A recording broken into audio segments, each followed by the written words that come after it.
আরেকটি বিষয় আপনার কাছ থেকে জানতে চাই যে আজকের সমাজে আমরা দেখি মানুষ যখন অসুস্থ হয়, অসুস্থ হওয়ার সময় কিছু দোয়ার মাধ্যমে রব্বে কারিমের কাছে তিনি অসুস্থতার জন্য মনে করেন যে দোয়া পড়লে সে সুস্থ হয়ে যাবে, এই ধরনের একটা বিষয় রয়েছে। আপনি যদি বলতেন যে আগে কি করা উচিত।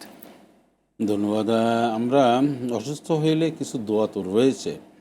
তো বুজুর্গনে দিনদের দোয়া রয়েছে। রসুল আকরাম সাল্লাল্লাহু আলাইহি সাল্লাম তিনি দোয়া পড়েছেন, করেছেন। রব্বিয়ান্নি মাসানিয়া দুররু ওয়া আনতা আরহামুর রাহিমিন। তারপরে আমরা অনেক সময় অসুস্থ হইলে যে দোয়াটি পড়ি লা ইলাহা ইল্লা আনতা সুবহানাকা ইন্নী কুনতু মিনাজ জালিমিন, জালিমিন, এটা হ্যাঁ, নিঃসন্দেহে একটা রেফারেন্স রেফারেন্স, রয়েছে হ্যাঁ, যে হযরত ইউনূস আলাইহিস সালাতু ওয়াস সালাম এই দোয়া থেকে বিপদে পড়েছিলেন। বিপদ থেকে মুক্তি পেয়েছিলেন, যে দোয়া। তো আমরা সেগুলিকে লক্ষ্য করে এগুলি আমরা পড়ে থাকি। হাদিসের অনেক রেফারেন্স রয়েছে। আইয়ুব আলাইহিস সালাতু ওয়াস সালাম তিনি কিন্তু আল্লাহর কাছে দোয়া করেছিলেন যখন তিনি রোগাক্রান্ত ছিলেন, রব্বি আন্নী মাসানিয়া দুররু ওয়া আনতা আরহামুর রাহিমিন। রাহিমিন, তো এই সমস্ত আরও অনেক কিছু গুরুত্বপূর্ণ কোরআনুল কারীমের আয়াতের অংশ বা আয়াত অথবা হাদিস শরীফের বিভিন্ন দোয়া সেখানে কিন্তু রাসূলুল্লাহ সাল্লাল্লাহু আলাইহি সাল্লামের রয়েছে, সেগুলি করে আমরা দোয়া করতে পারি। সর্বোপরি আমার যে আরবিতে দোয়া করতে হবে বিষয়টি এমন না, আমি ইচ্ছা করলে আল্লাহ রাব্বুল আলামিনের কাছে বলতে পারি, আল্লাহ তাআলা আমি যে অসুস্থ, আপনি দয়া করে সুস্থতা দান করুন, সুস্থতার নেয়ামত আপনি আমাকে দান করুন। সব মিলিয়ে আমার কোনো সমস্যা নেই। না, খুব চমৎকার আপনি বলছিলেন এই বিষয়টি। বিষয়ে আমরা আরও আমরা হচ্ছে এই বিষয়ে যদি আরেকটি জানবো ইনশাল্লাহ। আপনার কাছে একজন দর্শক আছেন। যে প্রিয় দর্শক, আসসালামু আলাইকুম, নাম বলে প্রশ্ন করুন। জি, হ্যালো, আসসালামু আলাইকুম। ওয়ালাইকুম সালাম, জি প্রশ্ন করুন। জি, আমি আমার প্রশ্ন হলো, মৃত বাবা মা শ্বশুর শাশুড়ি ওনাদের জন্য আমরা যে খতমে তাহালিল পড়ি, তারপরে দুরূদ শরীফ মিলাদ শরীফ ফরজ নাজাত দিই, আবার আমরা করি কোরআন শরীফ খতম করি, এটাতে কি সওয়াব বা কি নিয়ম এটা একটু বলবেন। আর দ্বিতীয় প্রশ্ন হলো, আমার হাজবেন্ডের বোনের ছেলে, মানে আমাদের ভাগিনা, আপন বোনের ছেলে, ওনার সহোদর বোনের ছেলে, ওনাদের সাথে আমি উমরা হজে যাইতে পারবো কিনা।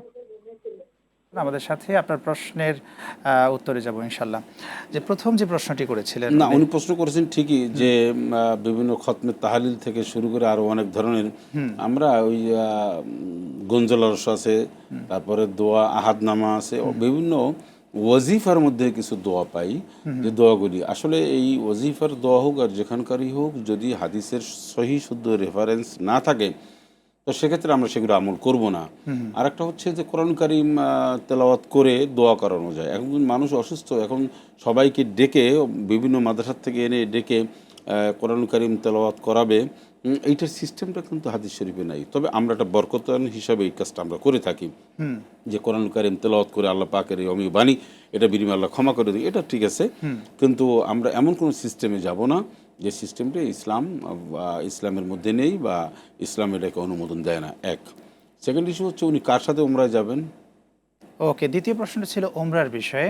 ওনার আত্মীয় স্বজন বা ভাইগনার সাথে যদি উনি ওমরাতে যেতে চায়, সেক্ষেত্রে তার ওমরাটা হবে কিনা? মাহরিম যদি হয়, যাদের সাথে ওনার বিবাহ করা হারাম, হারাম, জি। এমন সব মানুষ যদি হয়, যেমন ভাগনা, আপন ভাগনা হতে পারে, ঠিক আছে, তারপরে আপন ভাইয়ের ছেলে হতে পারে, সেক্ষেত্রে উনি এই যে যারা মাহরিম তাদের সাথে উনি এটা যেতে পারবেন, অসুবিধা নেই, যদি ওনার হাজবেন্ড না থেকে থাকে। আর হাজবেন্ড যদি অসুস্থ হয় অথবা না যেতে পারে, অনুমতি সাপেক্ষে মাহরিমদের সাথে উনি যেতে পারবেন।